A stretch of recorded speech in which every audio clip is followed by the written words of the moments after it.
Hello everyone, I Sheenam Kakkar from DA Public School welcomes you in today's video session. Hope all of you are fine at your homes and your family members too. So today I am going to discuss a new topic of class plus 2, that is drift velocity. This topic is from the second chapter, that is current electricity, our second unit. So basically, firstly we will start from the definition of drift velocity. Now what you have to do after understanding this concept, you have to write on your notebooks also, and that notebooks I will check in your Zoom video session. After this video we will conduct your Zoom video session in which we will clear your problems or any doubts regarding this topic. So just let's start. Drift velocity. As the name clarifies its meaning, the average velocity with which electrons move under the influence of electric field. We are discussing about the current electricity. So to make it more clear, I'll give you an example. What we will take, we are having a conductor. हमारे पास क्या है, एक conductor है, and in conductor we know there are free electrons which are moving, which are constantly moving, but the condition is that when the conductor is not connected to any potential any battery or external field, the electrons start moving randomly. electrons क्या होते हैं, randomly move करते हैं in free directions, उन पे कोई boundation नहीं होती. But when this conductor is get connected with the battery, that is external supply we have given, तो इलेक्ट्रॉन्स की मूवमेंट क्या हो जाएगी, align. They will set themself in a particular direction. पहले भी इलेक्ट्रॉन्स मूव कर रहे थे, but when we have connected this conductor with the battery, उस बैटरी की वजह से इस potential difference, here we are giving the potential difference, इस पोटेंशियल की वजह से इलेक्ट्रॉन्स क्या करेंगे, अपने आप को एक पर्टिकुलर डायरेक्शन में अलाइन कर लेंगे, and that there will be the setup of electric field. Electrons की मूवमेंट की वजह से, बैटरी के कनेक्शन की वजह से इलेक्ट्रिक फील्ड जनरेट होगी. Now the very important question is the flow of electrons is always opposite to the electric field. That thing you have to keep in your mind, that flow of electrons is always opposite to the direction of electric field. So that was the concept for the flow of charges which produces electricity. Now see this thing, the electric field will get generated as earlier I told you. When we have connected this with the potential difference or with the battery, electric field is generated. अब अगर हमने इसको battery के साथ connect किया है, we have connected with the battery, battery के connect करने की वजह से इलेक्ट्रॉन्स क्या आएगी, उनकी मूवमेंट अलाइन हो जाएंगी. They will get align in a specific the direction. तो इलेक्ट्रिक फील्ड भी जनरेट होगी. इलेक्ट्रिक फील्ड क्यों जनरेट हो रही है, due to movement of electrons. अब इलेक्ट्रिक फील्ड किस पे डिपेंड कर रही है, क्योंकि हमने बैटरी के साथ कनेक्ट किया है.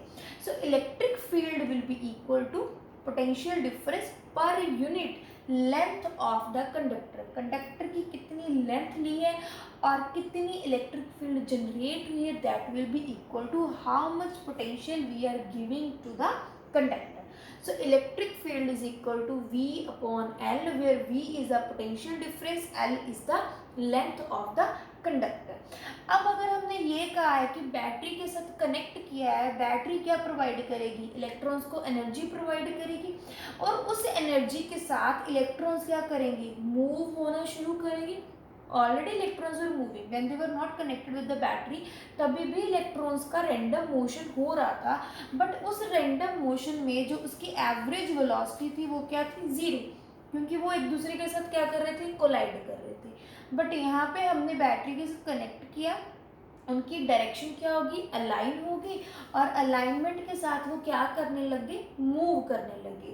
अब जो इलेक्ट्रॉन्स की मूवमेंट होगी, that the electrons will get attracted towards a positive terminal. Why positive terminal, because electrons themself are negatively charge. So that negatively charged electrons will get to attracted towards a positive terminal. अब जब electrons की movement हो रही है, किसी वजह से movement हो रही है, मतलब उन पर कोई फोर्स लग रही है, so that force is equal to minus E into E vector. That minus is charge of electron and that electric E vector, capital E vector, is the electric field generated over here.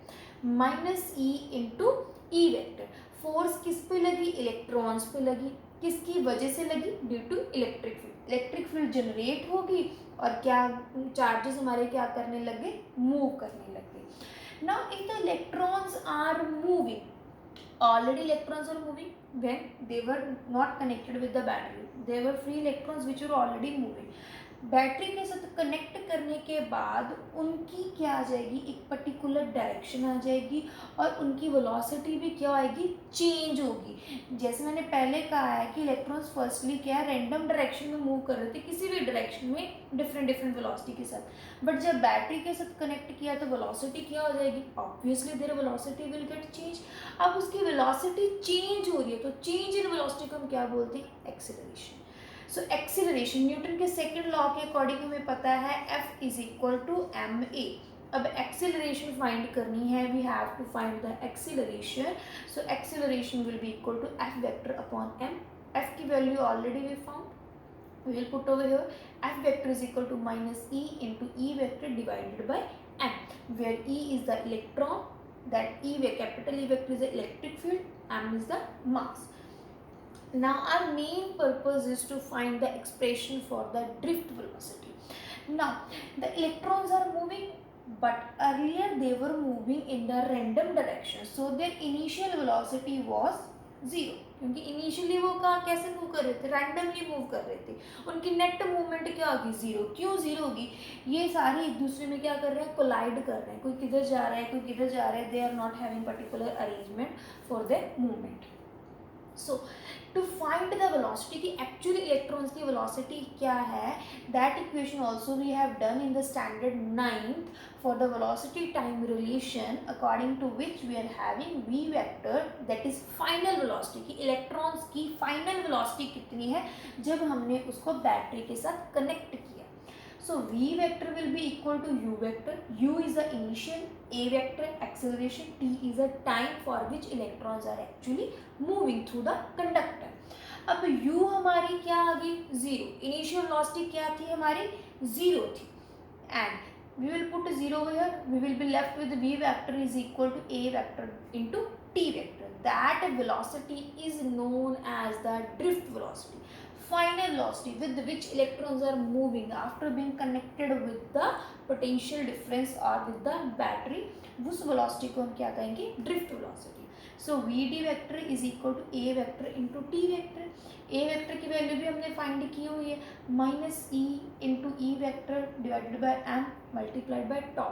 That is pronounced as tau, that is relaxation time. ये relaxation time क्या है, the time for which electrons start moving through the conductor to produce the current. So that is the relaxation time. I hope these terms are clear to you. Still if you will feel any query or problem regarding this topic, this diagram or this derivation, we will have the Zoom discussion in which we will discuss all your problems or queries.